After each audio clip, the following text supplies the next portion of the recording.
Greetings, fellow wrench monkeys. Rodamon here. Thank you for tuning in to Stationeers Brutal Vulcan.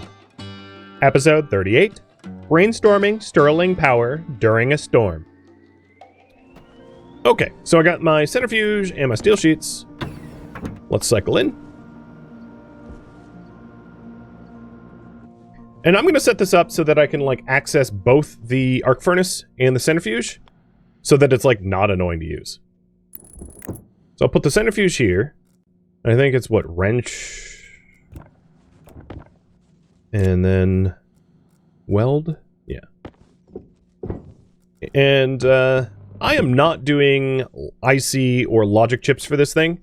You just shove things in and you get them out. That's it. Plug it in, let it run, done.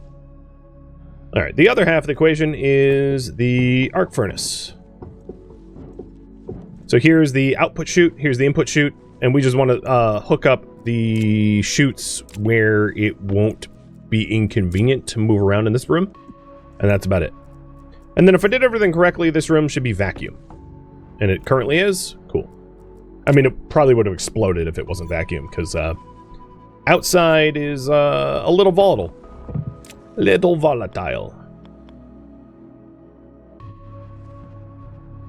So let's go ahead and put the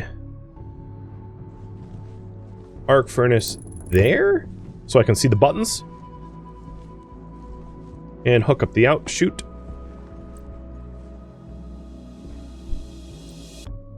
And I just have an oversized room just so that this can be maintained reasonably. Because if it's a really small room, you can be in a situation where you need access and you just have to break everything to get access to the places you want to be.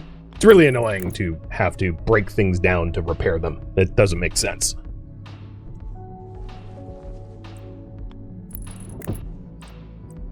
I might need some more chutes here, but I like to put windows in to see the queue. And then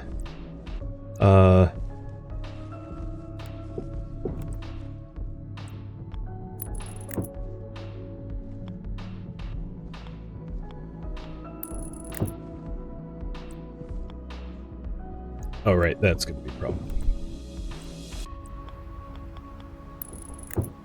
Going to be windy.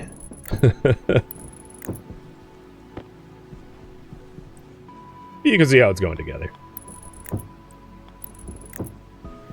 So, I have one more chute in storage, so I need 2 chutes. And now we'll be able to look in the room. Alright, power's okay.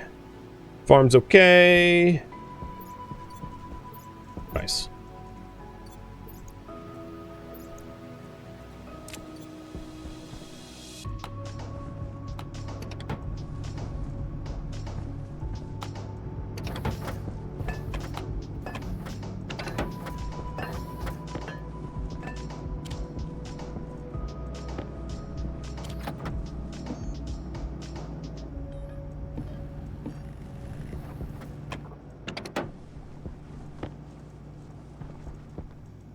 Alright, here's the last 2 chutes for it.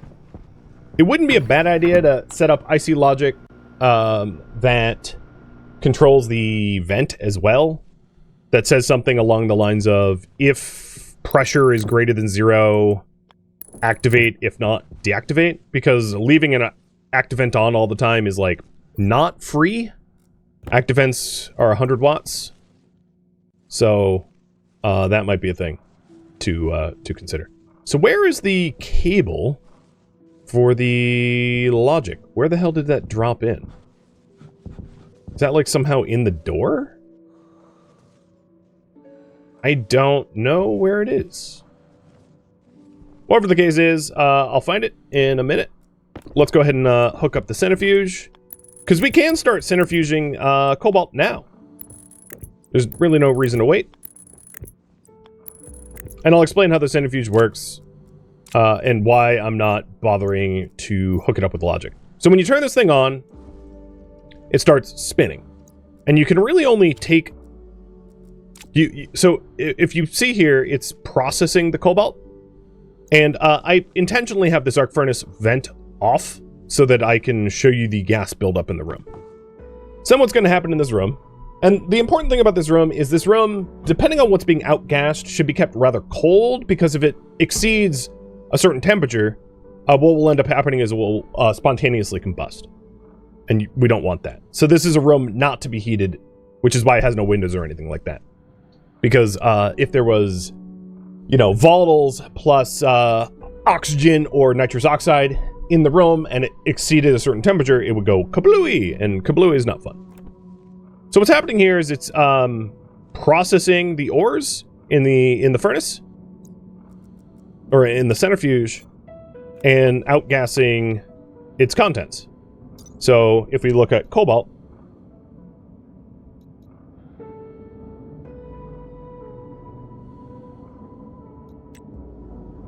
nitrogen, volatiles, 3-to-1 ratio, and that's what we're seeing here as the outgas, 3-to-1 ratio, as it's spinning up. And as it's spinning up, it will process things faster and just outgas them. And that's being added to the room, and that nitrogen then can be utilized by me for you know, farming purposes. All right, the other thing I need to do is to hook up data and power to the arc furnace so that we can actually control it via IC chips, or logic chips, I should say. I'm not using IC.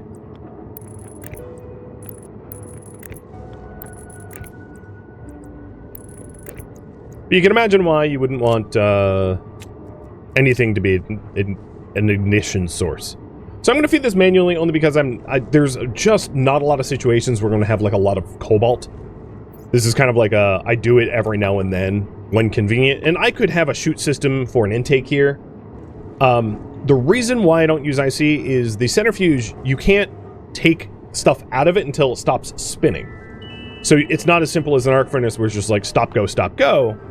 It is a more complex system than that. So that's why I'm not automating it in any way. There you have it. It's processing the cobalt. All right. Let's go hydrate and then figure out where the hell the logic cable dropped in on. I'll have to figure that out.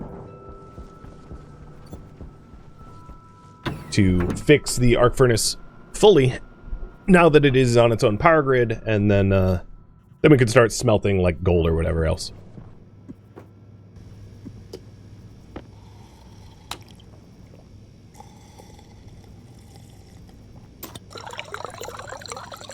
How much water do we have?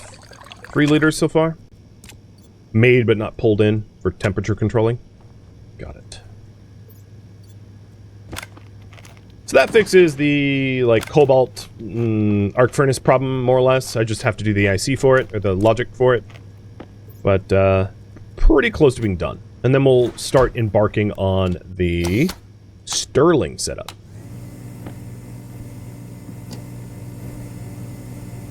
The nighttime Stirling.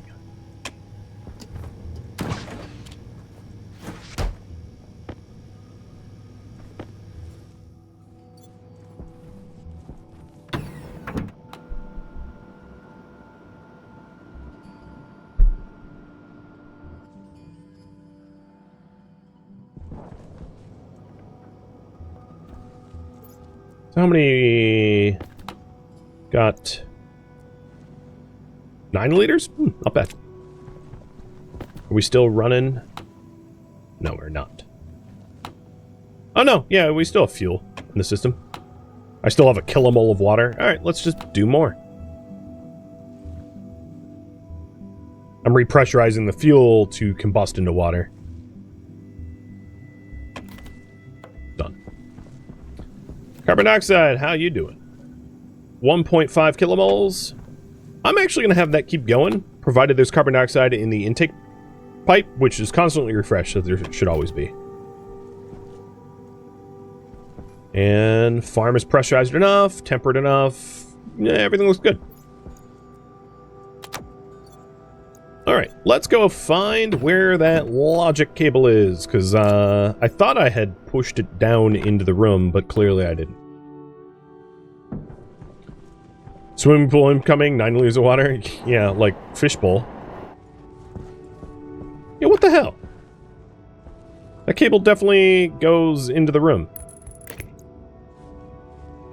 Fine, I'll have it go into the room some other way. so I can find it. Well, my arc furnace is like...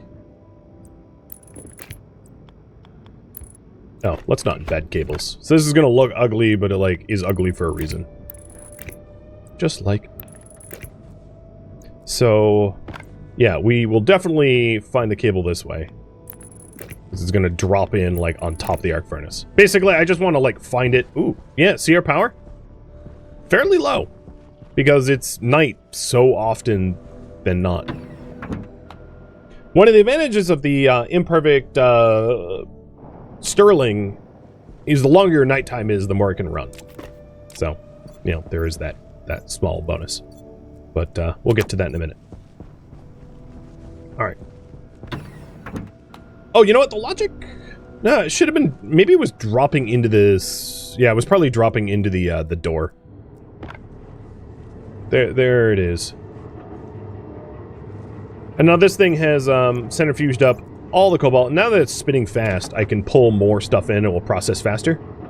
And it can only go up to 400, but, like, I'm not going to be doing batches of cobalt that exceed, like, 400 grams. Like, just, no, it's not going to happen.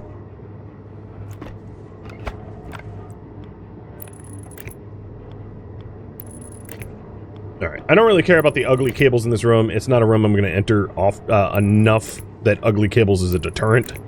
So running from floor to ceiling like this is fine.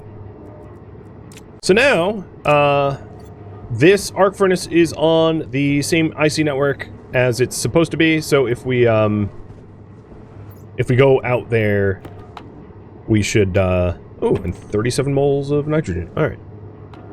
If we go out there, we should be able to reactivate the IC logic so that our conveyor system or their chute system works.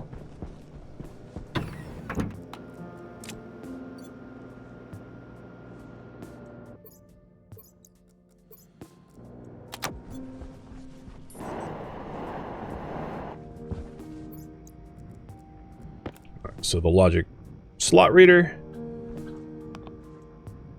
input is the arc furnace. Import slot. Actually, what was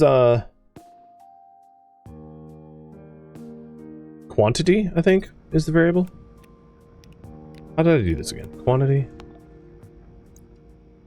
Let me just double check my notes here.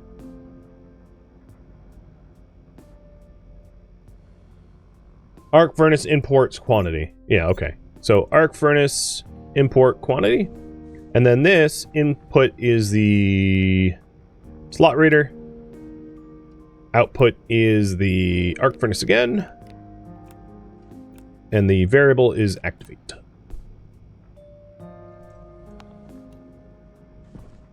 Done. Alright, I think arc furnace is all set. I'll make sure to test it though. Test run of gold, because gold is the reason why we had to do this in the first place. Gold requires more wattage than we could supply. So here's again the reason. Right now the base is running 3.06 kilowatts, can't exceed 4.99, and smelting gold requires 2 kilowatts, so there just wasn't enough power in the network to allow for it. So I had to I had to separate that out.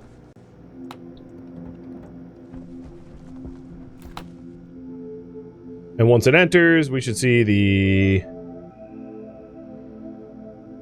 there it goes. See that brief moment of 2.245 kilowatts? That's the gold getting melted, and then it processes, getting melted and processed. So that spike is the gold being arc furnaced, and that is why it had to be on its own network. But obviously it's working, because I can actually visually see that gold temperature spike. So, good. Glad that works. To that end, yoink, yoink, yoink, yoink. Maybe not the silver. And while I'm standing here, I might as well put another 50 cobalt in. And the reason for the cobalt, of course, is to keep their soybeans alive. Does that mean I can never run the same thing at the same time? No. So, to explain this a little bit more in detail, fuel, like whatever they call fuel, only combusts when it's 300K or higher, I believe. So as long as this room isn't hot, the gases in this room won't spontaneously combust. And even if they're dead, it's such a millimole of gas that it just wouldn't do very much. But as you can see, nothing really accumulates long enough in this room for it to be an issue. Right. Alright. Before I undertake another project, the Stirling project, let's flush some nitrogen into the farm for the soybeans, because we now have some nitrogen in the system, I think. Yeah, we have lots of, well, not lots, but we have some nitrogen.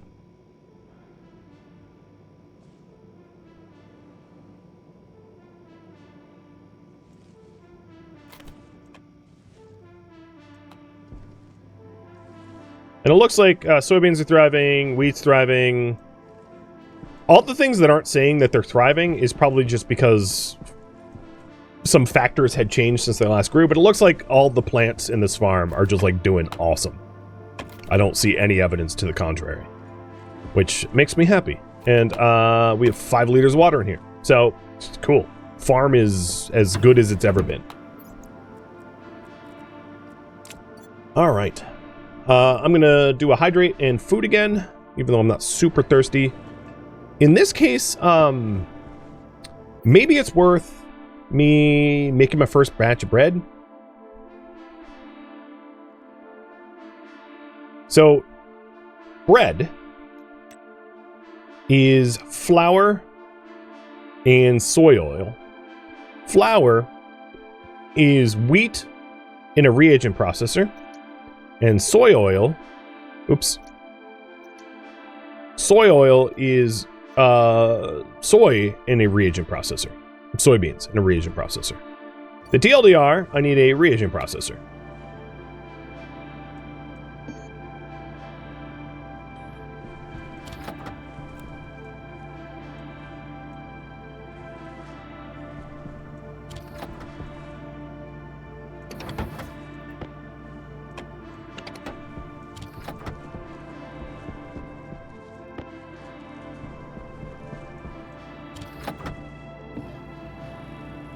Which is something that you wrench to a bench like you do the microwave. Pretty simple.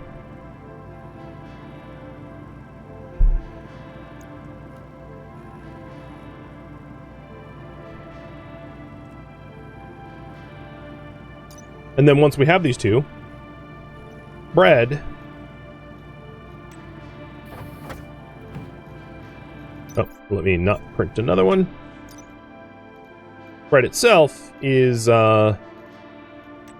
sacrilegiously just microwaved oil and flour. Yep, that's right. Horrifying that we make bread that way. But it's a space-age microwave, so it works fancier. Or something. Well, that's a good start. Just throw it on the grill floor, you know, just Stationeers things.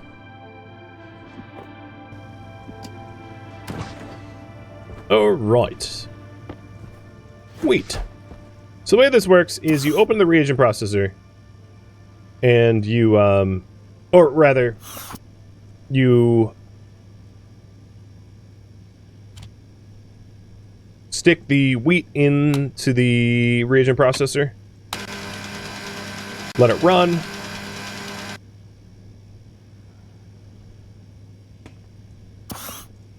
and then you've got flour.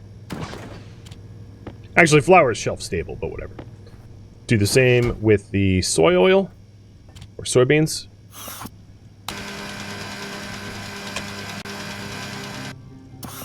Or soy oil.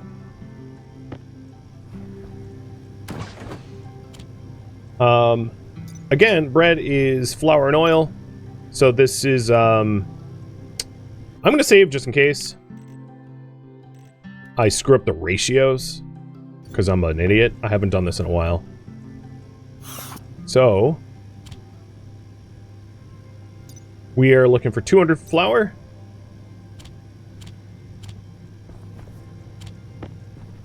And 5 units of oil.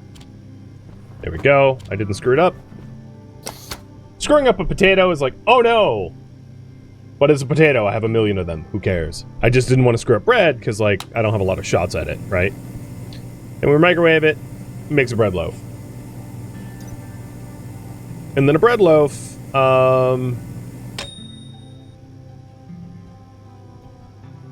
did I get sleeper vertical from bread loaf? Let me try that again. Is just eaten.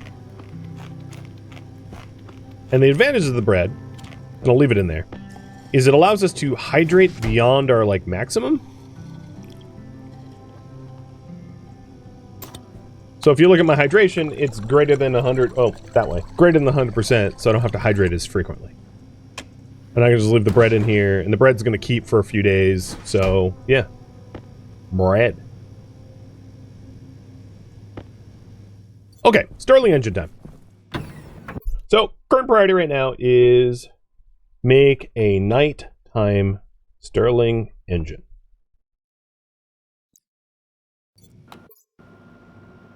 First thing I want to do for the nighttime Stirling engine is to build platforms where it's physically going to be located, and I'll just use the iron frames. It's good enough. Waste tanks, let's refresh. Ox tanks. Cool. Farm looks great. Power looks bad. I may need to, and I did say this before, but I may need to create a solid generator as a stopgap measure before we do the Stirling, because I don't think I can get a Stirling running before I need it. The other thing is, like, right now, it's daytime outside, so it's, like, super hot. So let's get some of the things I need printed first before I physically go out there. So here's the Stirling engine. And interestingly, it's, like, not that expensive to build. Initially, I intend to build a singular Stirling engine. Just one. And then, we can always scale up if we want more, but I want to proof of concept it with one. And we can use batch logic to control all the Stirling engines.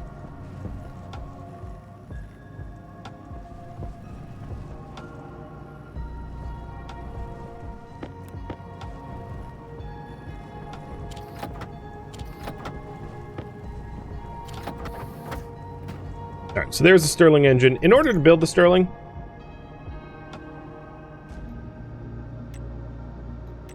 we need steel sheets and electronic parts. So electronic parts, I don't think we've made before. But it's just like fancy electronics that you add to build things. Think of it as like, you know, microcircuits, or I don't know, whatever. Chips. Microchips. Okay. We're also going to need, so let me eject this. I'm going to need to get...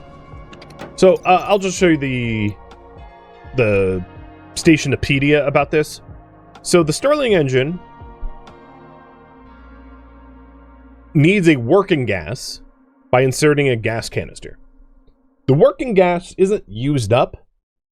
The working gas is a gas inside the Stirling engine that acts as like a thermal medium. And volatiles works best for it. Volatiles is the highest efficiency working gas. So the next step is to get a volatiles canister. And for that, I need a pressure regulator. And because I just don't want to go outside right now as it's like 1,000 degrees. There's just no point. I'll like cook myself.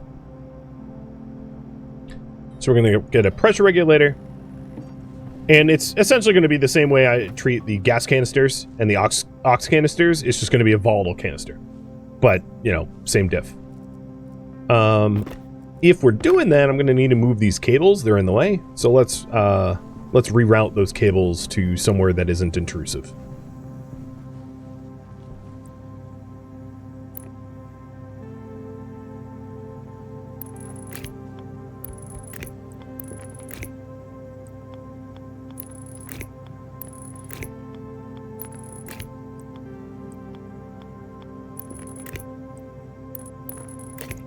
Alright, so now it's plugged in somewhere else. And then this can be removed because this needs to be pipes and plumbing now.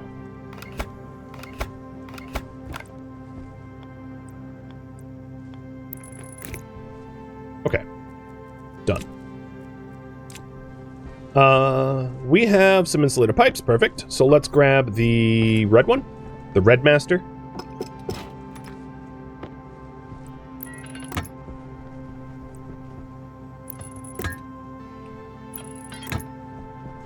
Done.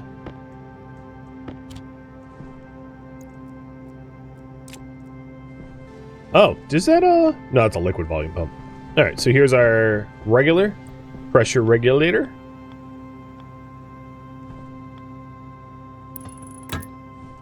The pressure that is suggested for this thing is like 2.4 or 2,400 kilopascals, kPa. So that should be fine. Let's make sure to plug it in.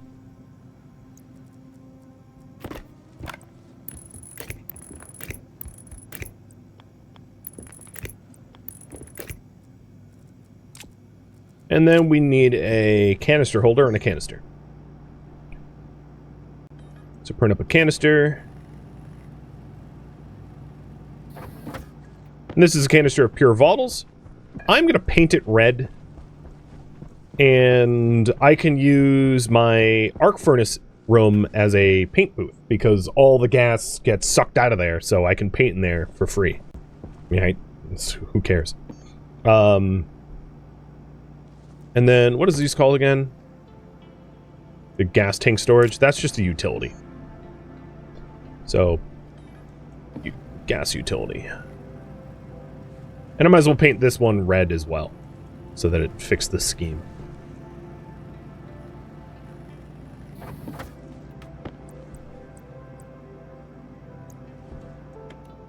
Oh, leave that on, whatever. Alright. Time to get painting.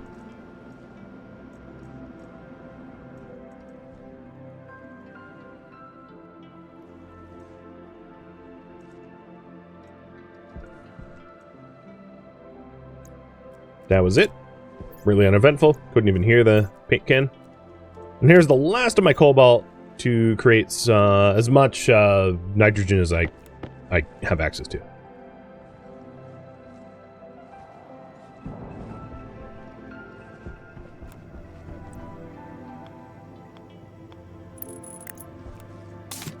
Alright, canister done. Turn that on. And we are pushing 2.4 MPa of pressure into this can for the purpose of Stirling.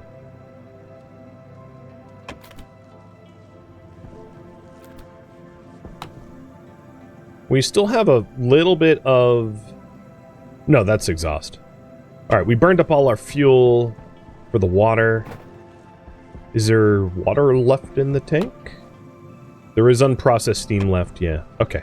So we're not done making water, but we made 4 liters so far. So we have 12 liters in the base, plus what's in the farm. Oh, there's a storm incoming. Okie dokie. Hopefully it's a windstorm. Topping our batteries back up, that'd be nice. Because we're down to 48% power. At like 30%, I'll intervene with a solid generator. We need steel sheets for the Stirling generator. That would be 2 steel sheets at the least.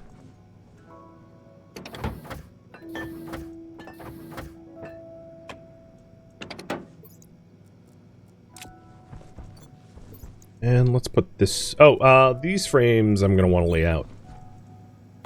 But I'll leave the gas can there. It doesn't need to go anywhere just yet. Okay. We're about to get a storm, which is going to severely limit my ability to, like, work outside as a result. But let's lay out a spot for our Stirling generator.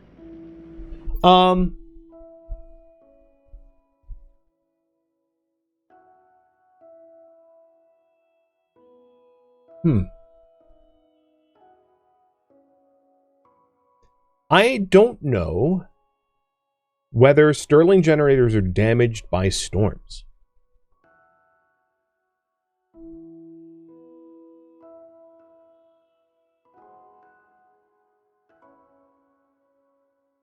That's a good question.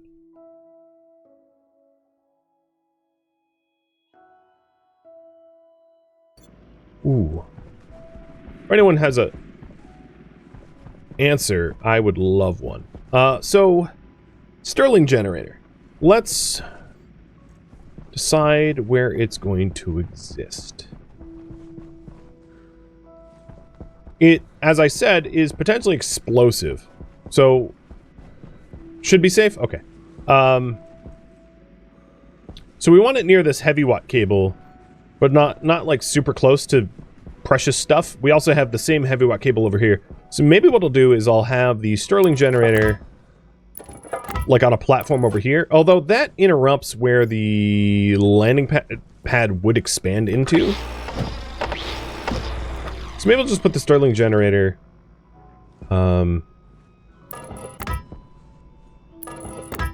in this area.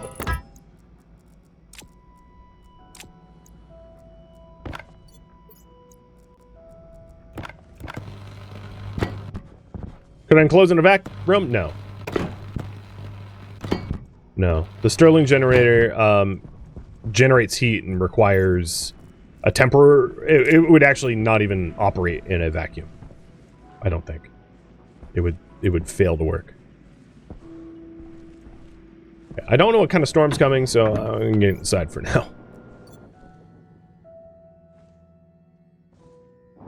So the Stirling generator generates power from the temperature differential between input gas and its atmosphere around it. So without an atmosphere around it, there is no temperature differential. It's like dividing by 0. It just like wouldn't work. Ash storm. Oh, well that's actually kind of useful. It's going to help to top up our batteries because it generates a lot of power.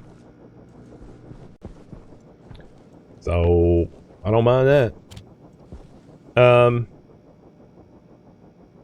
So other things that we're going to want for the Stirling generator, because obviously going outside is kind of problematic at the moment.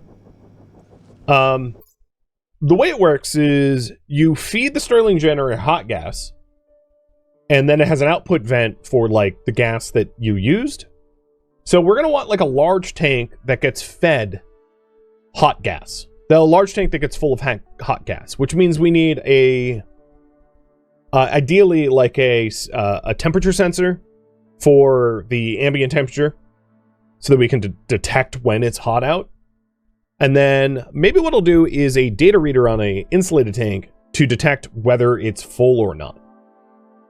So we have like an overfill capacity mechanic. So let's go ahead and get the insulated tank built next.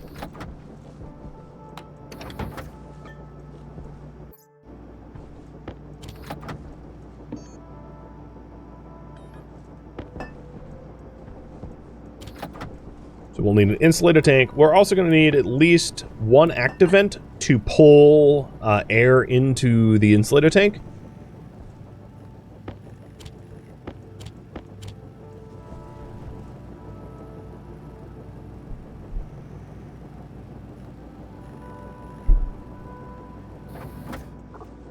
There's our tank. And the insulated tank is just like the ones on the roof. It's just going to have, in this case, intentionally hot gas. So let's get the active vent. Iron and gold. And then we'll need at least at least one insulated pipe for that as well. And this pipe should be orange. So, because it's just mixed gas.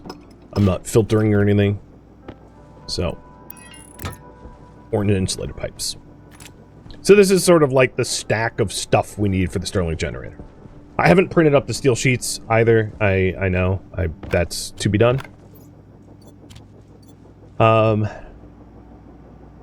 Okay. So that satisfies the getting the hot gas. Then we're going to want a gas sensor. I actually probably have a gas sensor exposed on the same data network.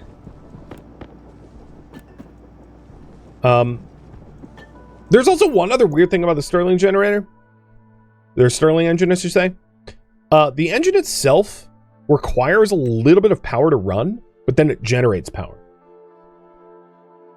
So it uses a watt. So what's weird about that, and it will actually be fine as long as we have a wind turbine on the same network. Because at night, our power generators don't generate out of any other power other than the wind turbine. So the wind turbine, surprisingly, will actually allow us to run a Stirling generator at night. Because if I didn't have that, at least providing a 1 watt for the Stirling generator to operate, I couldn't run a Stirling generator. But whatever, that's besides the point. All right, so the other things we're going to need for this, we're going to want a sensor that can detect temperature. So we do have an outdoor gas sensor detecting the temperature of the outdoor gas already. So I can just reuse the outdoor gas sensor. Then we're going to want well, I don't know why I stacked it all there. We're going to want a memory unit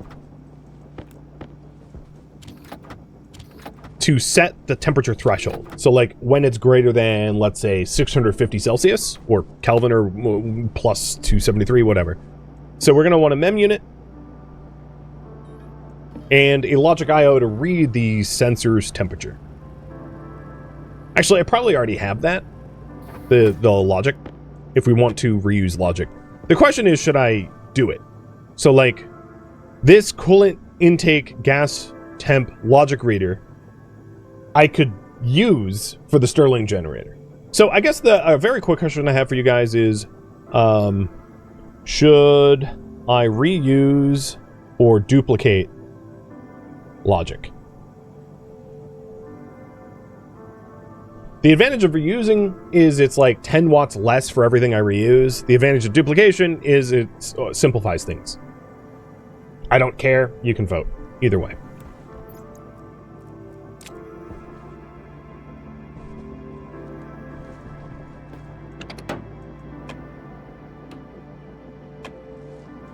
And if we're duplicating, that's fine. So let's, if we're duplicating, let's get a gas sensor.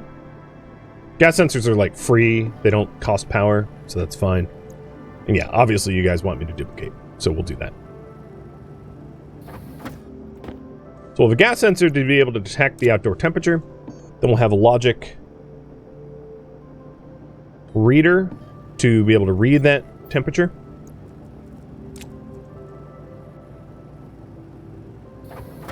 Then I want another logic reader to be able to read the pressure of the gas tank itself. And this is for overpressurization reasons. And then we'll want a writer, another logic I/O, which will be a writer to tell when the active vent should be on or not. And then we need 2 processors. One processor... Actually, 3 processors. One processor to do the math on the ambient temperature, another processor to do the math on the overpressurization, possibly another memory to do the math on the pressurization, and then the last one to be an AND for when both conditions are met. And the 2 conditions, just to explain a little bit better, is we want to make sure to only be taking gas when it's hot and to only take gas when there's room in the tank. So we need to check for those two conditions and then to and them, and then that and then controls the vent. So the vent has multiple requirements behind it. I hope I explained that well enough. So we need to read the pressure of the tank, read the temperature of the atmosphere, and then check. I might not need the memory for the tank, but memory units are so cheap, I'll just like make one just in case I do. And then when all the conditions are met, pull in air. So the Stirling generator will use up air. So I don't need to necessarily outgas the stuff in the tank, because the stuff in the tank will be used by the Stirling generator. It basically uses hot gas to generate power. You can think of it that way. So there's no like outflow vent or anything like that, like my other coolant loops.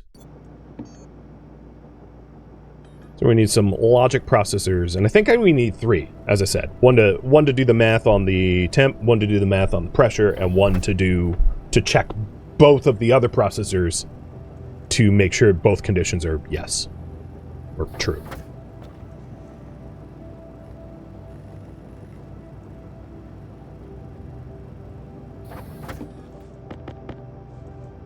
All right, bunch of processors. Wind turbines, thank you. That's why I have the single wind turbine, because whenever there's an ash storm, it's like just an immense amount of free power. All right, another thing I'm gonna need is the steel sheets.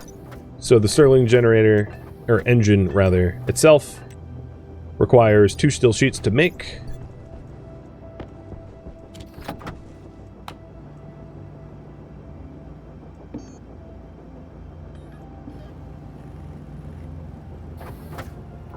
And then, yes, I will need another temp calculation for when to turn the Stirling generator on, basically when it's nighttime, or when it's cool out, when it's less than, like, 130 Celsius. And that will be yet even more memory to add. Now, the other way to build this is to install the Stirling generator into a temperature-controlled room. The advantage of that is it will generate more power. The disadvantage of that is then you need to cool the hell out of the room, which on Vulcan is like easier said than done. So I'm losing a little bit of efficiency per Stirling generator for a much easier complexity. Which methinks it's worth it, that compromise.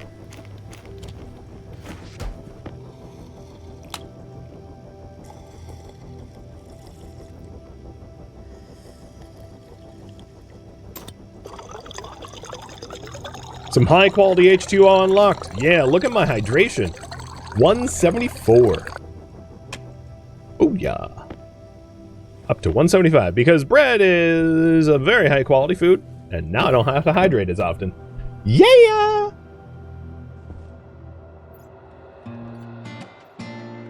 Thank you for tuning in to Stationeers Brutal Vulcan, which originally streamed live on Twitch. If you have any questions for me, let me know in the comments below. If you would like to catch a live stream of mine, Rhadamant.com has my stream schedule and countdown timers to upcoming streams.